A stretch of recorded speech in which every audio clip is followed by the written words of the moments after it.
Hey everyone, welcome back to my workbench. I'm going a little simpler setup today. I've been having problems with my, that's what I was looking for, that tripod. I was having problems with my setup with my webcam. I switched computers, it didn't seem to help at all. So, I'm going old school.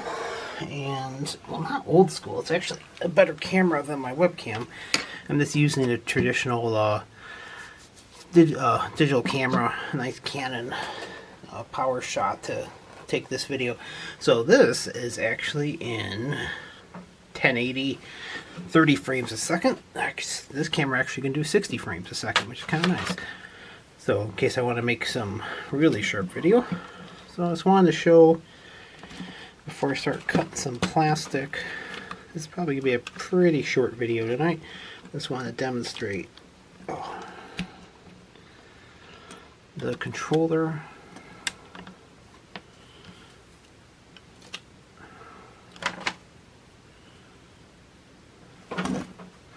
Make sure everything's still recording. Yes. This setup's actually kind of nice because the camera has a stereo microphone built into it, so I don't have to mess with that. Down, up, down. That's the controller. Let's see. How's it showing up in the camera? Oh, it shows up great in the camera.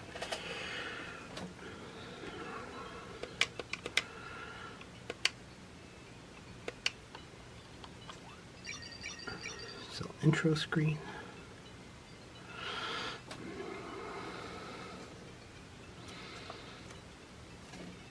So, actually I already drew up a schematic and posted it on my website, retrogame.cyberfreakwithph.com. As you can see, I'm using controller 1. So the biggest lesson I learned was where the 5 volts and the ground have to come off of. And I'll pause this real quick. So I'm going to take some still shots of this. So I grab my other camera. I like digital cameras. This is the main 5 volt regulator sitting here. And let me see if I can zoom in on it a little bit. It's a nice thing about having a real camera. It actually has a zoom.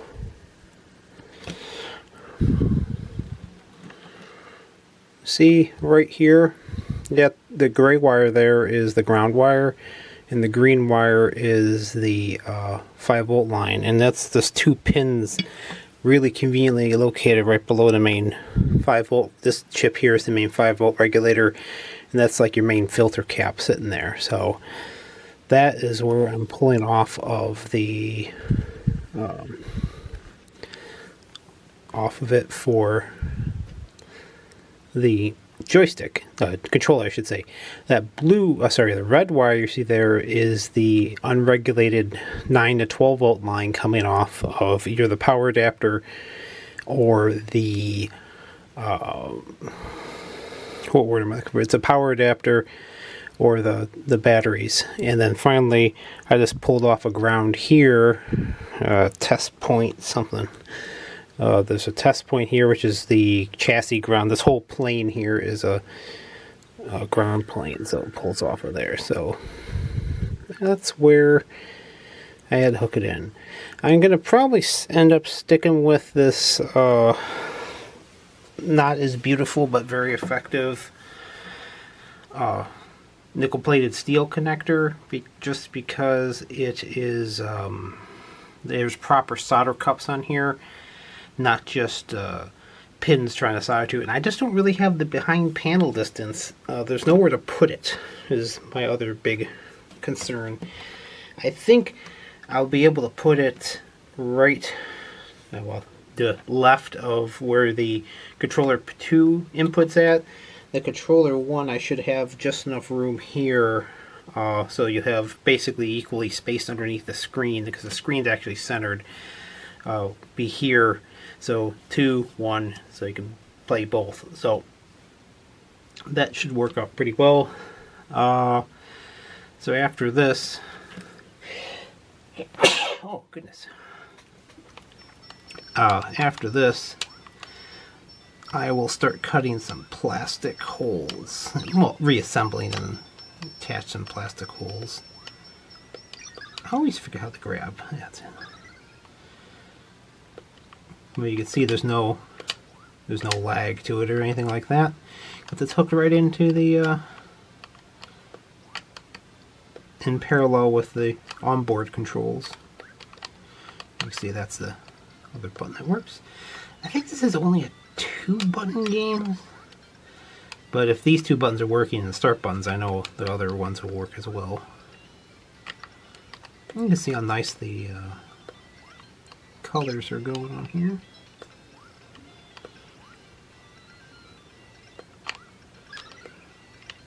But yeah, it works.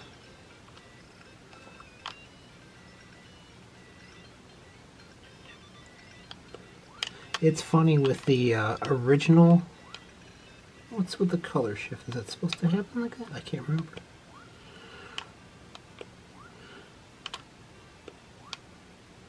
Well, that's interesting.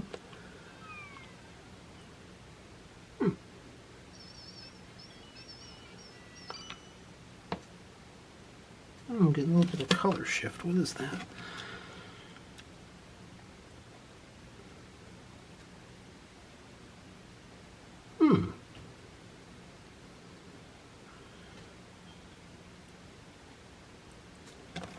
I wonder if that's signal routing.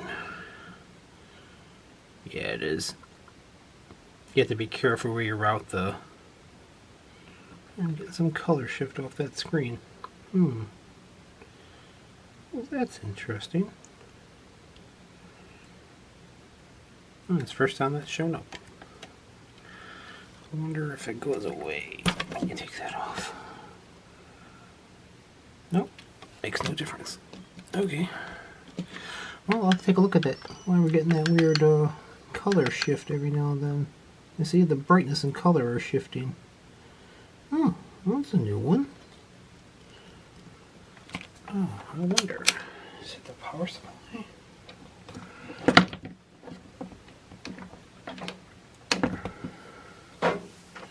The other thing I'll have to see is to make sure that's not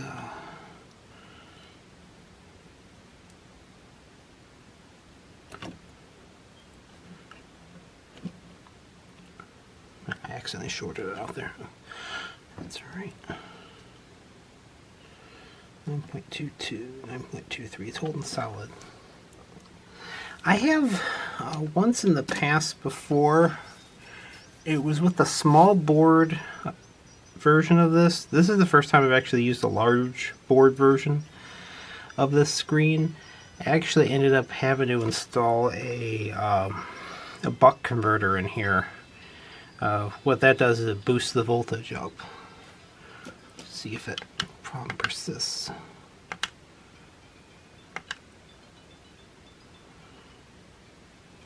I see get an occasional visual glitch off the screen. I wonder why.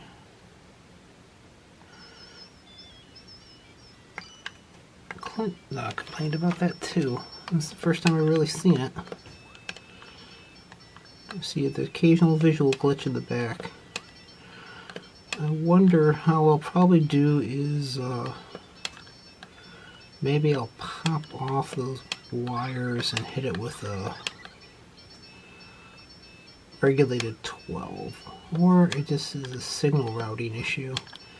It's just moving. I see a little color shift there. Yeah.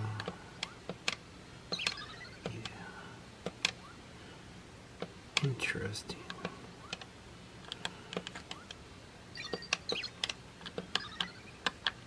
Still eons better than the oh, I'm dead. The original screen, but still. See, there's the color shift there.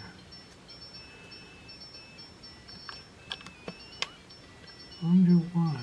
That looks good. Yeah, I'm feeling It's either wire routing or it is... See, this shifted the green. I see, colors just went wonky. Oh, that is wild. Okay, well, it looks like I need to figure out what's going on there. I'll probably, for giggles, pop off the power and ground on here and hook it up to my regulated 12-volt supply and see if that's the difference. Because if that's the case, then I might need to put a boost converter in there. Or the screen's just wonky. That is odd.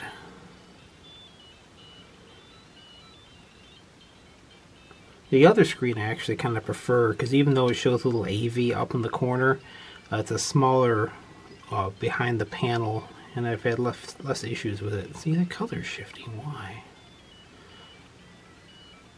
That is so weird. Okay, well, I'll do a couple things. I'll hook it up to my external monitor, see if that signal's coming from. And maybe got time here. The battery's not dead yet. Let's see. Yeah. Okay, there you are.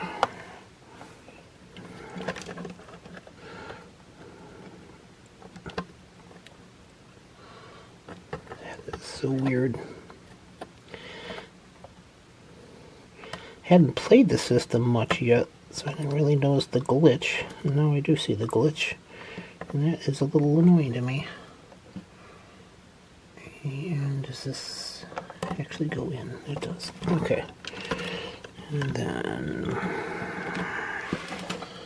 it is hooked up to my monitor. Hold on. AV. Okay.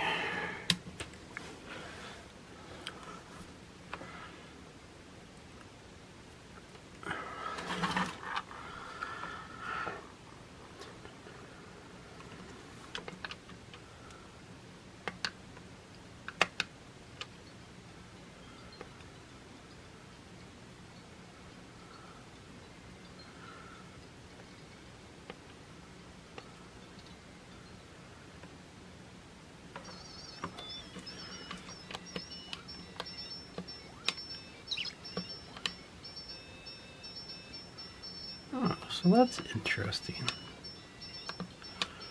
The color shift,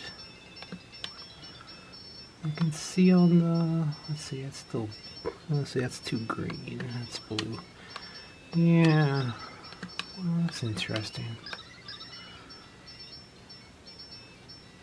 Getting a bit of electrical noise off my iron. I'm watching on a secondary monitor here just to see what the colors look like. The colors are holding okay. So it's definitely to do with that.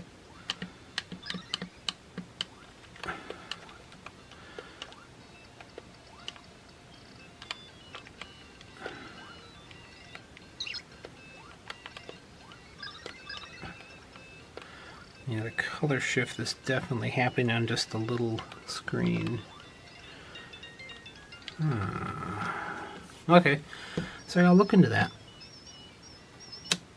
I'll have to mess around with some cable routing, and I'll do a little bit of the 5-volt, this 9-volt line. Maybe I'll pull somewhere else, or I'll add a buck converter. Interesting. Well, first thing, I'll hit the... Let's see. I still have juice. Good. I'll pull that wire off. Maybe I'll try an external 12-volt line. Well, I think I'll hold out for now.